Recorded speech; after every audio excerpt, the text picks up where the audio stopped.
Hello, everybody. I'm down here in the bottom left screen.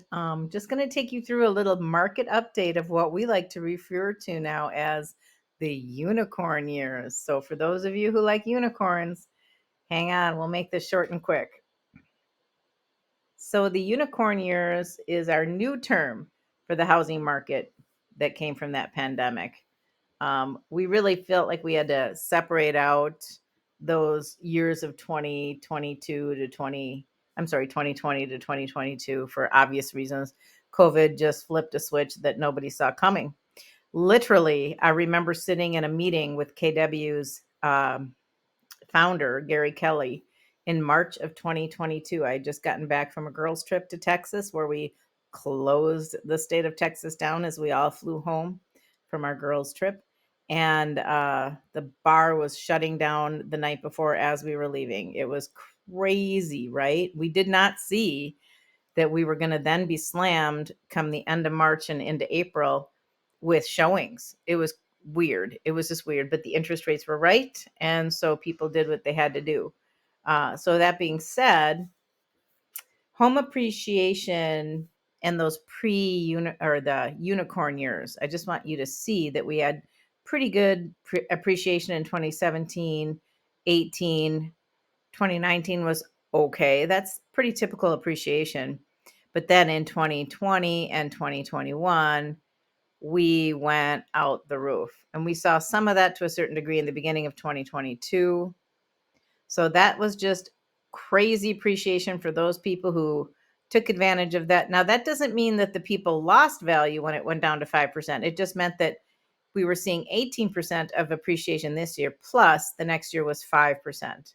So more normal appreciation in 2022. Median days on the market for pre-unicorn and in unicorn is, more like in unicorn is 30 to 35 days. This is much more typical. We've even seen in the past 90 days on the market.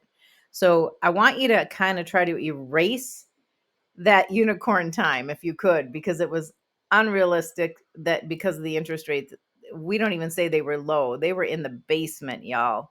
I mean, that was just crazy. So that's something to think about, right? So foreclosures during unicorn really went down. Now we're back up, but not as high as we were in just 2018, which we would consider fairly normal years, not a 2008 by any means. All right. And then this is May, as we're still getting some June statistics out, but because June just wrapped up. Notice that we actually did, if you zoom in here, you'll see we actually did decrease in median price in May in the Twin Cities, just slightly down. There was one report I saw for somebody who leads a very nationally led page for agents, and I actually had to correct him as he said there wasn't a fall. There has been a fall slightly in the Twin Cities. So I want you to look at that chart. Now, this is recent for median percent of original list price.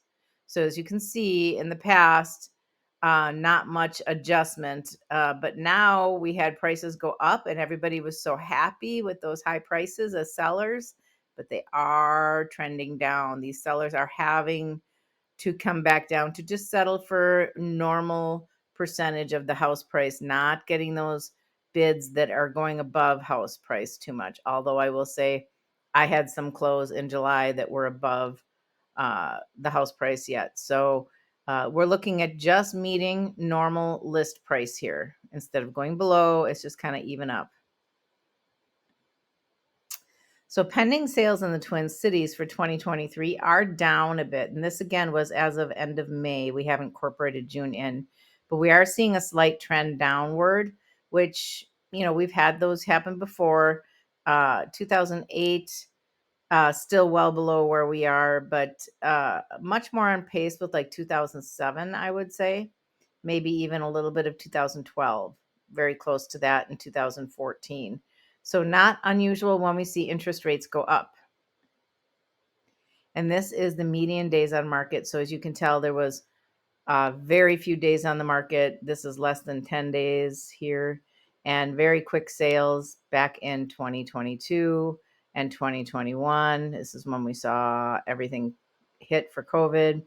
Now we're seeing higher days on the market. And so I'm telling my people to fully expect at least 45 days on the market for listings.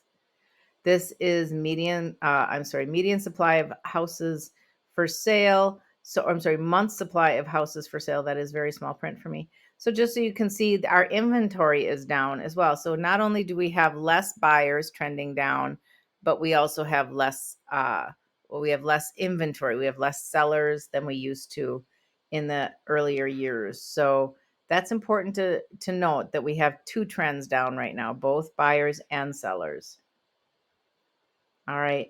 And then June pending sales, just so you can see, we have quite a few less right now in 2023 for year over year. What this all about bottoms out to be, or boils out to be, is the housing market is explained this way. In 2021, you had a $600,000 house that you paid 3% interest in, and your payment was $2,024. In 2022, maybe that price went down a teeny bit, but the interest rate went up. So the payment is a good $1,000 plus more. So that is what's driving our market as far as the slowdown for buyers. Sellers have to be aware that buyers just,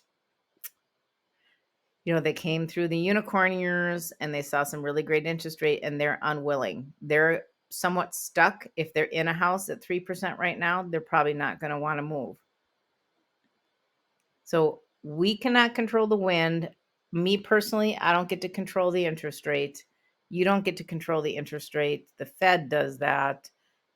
I don't care what anybody says. I think that who's in the presidency seat does have something to do with that.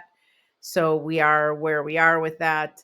It doesn't mean people aren't going to buy homes. They still will, but their expectations of price are going to become down. So we can adjust our sales, although we cannot control the wind. And this is a metaphor because I actually used to sail, and many of you know that, used to sail competitively as a youth. And so I definitely know how to adjust my sails. And I'm just letting y'all know too that this is going to happen in the real estate world too. We should probably trim our sails up a little bit and set a tighter course as far as what we expect to pay and what we can afford. If you have any questions, just let me know. I'm Lori the Lake Lady. Happy to help you anytime.